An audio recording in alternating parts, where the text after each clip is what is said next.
Okay, this is the second half of 10.6, and it's about interior intersections.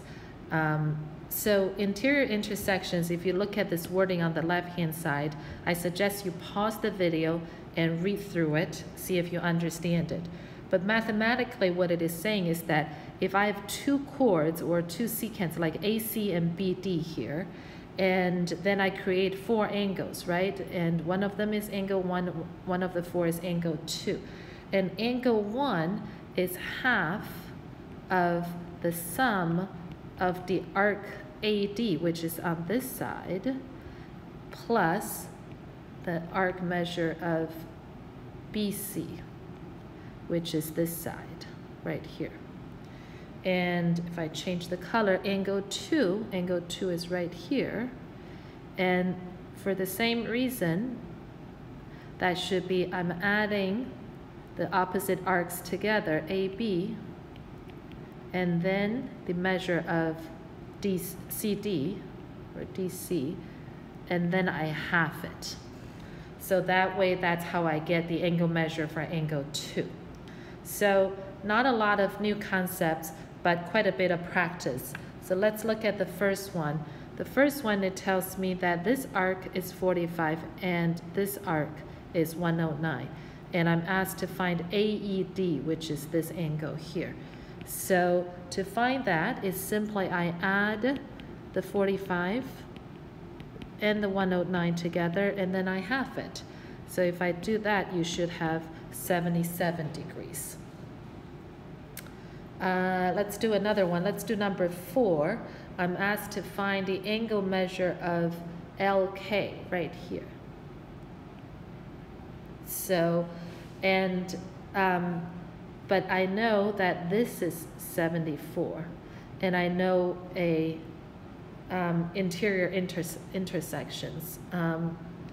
So then what I need to do is then I know the angle measure of 32 should be half of the two arcs together. If I call this x, it will be x plus 72.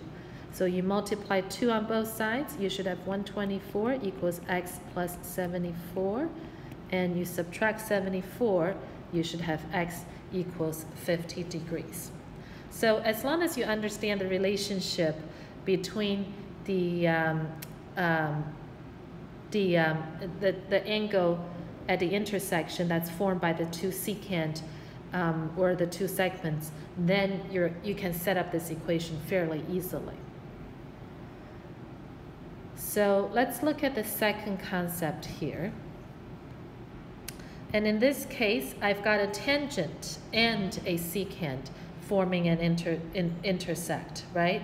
So I have angle 1 and angle 2 there, as you can see. So then, in this case, the angle 1 is simply, angle 1 is here, is simply half of the angle measure of AB. And angle 2, which is the red part here, is simply half of this. That's a special case of ACB is a major arc, right? So this is because a tangent is involved, so that's the special case here. So let me do number 7.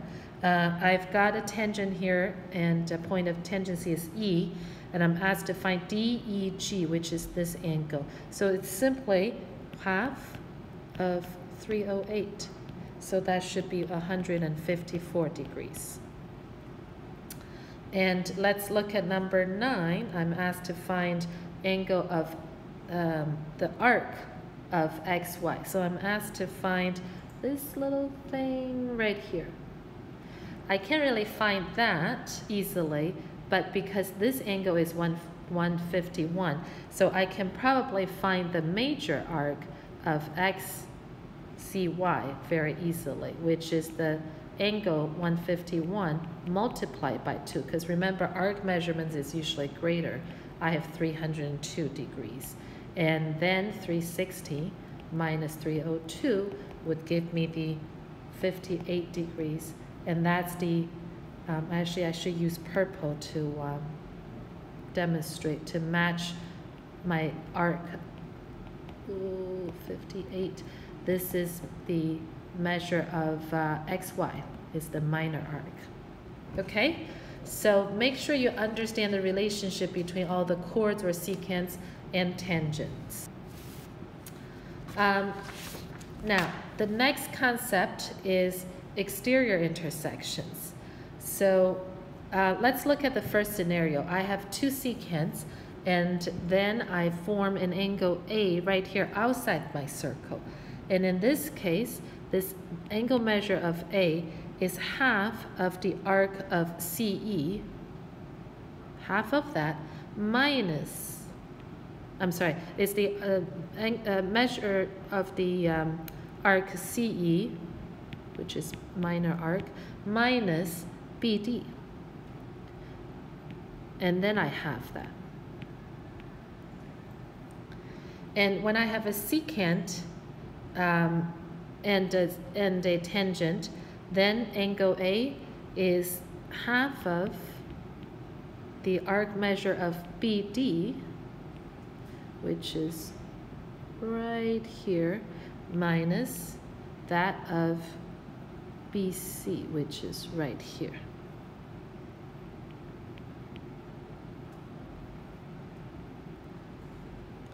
Then finally, in this case, when my circle is sandwiched between two tangents, the angle of A is simply half of the arc measure of BDC minus that of the minor. So BDC is this major arc, and then the minor arc is this little thing here. So let's take a look. We're asked to find K angle of KLM, which is right here. Then that should be simply the bigger arc minus the smaller arc. It's 140 minus 66, and then half of that, I should come up with 37 degrees. Let's look at number 11. I've got a tangent and a tangent and a secant. So in this case, it's simply the half of 210, right? Because this is 210 here, which is 360 minus 88 minus 62. That gives me 210 minus this part, which is 62. And that should have 74 degrees. So let's see if I have number 12. Let me move this up a little bit.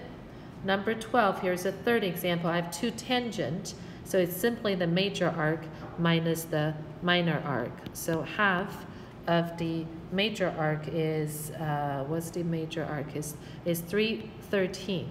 If major arc is 313, minor arc is simply 360 minus 313 should give you 47 degrees.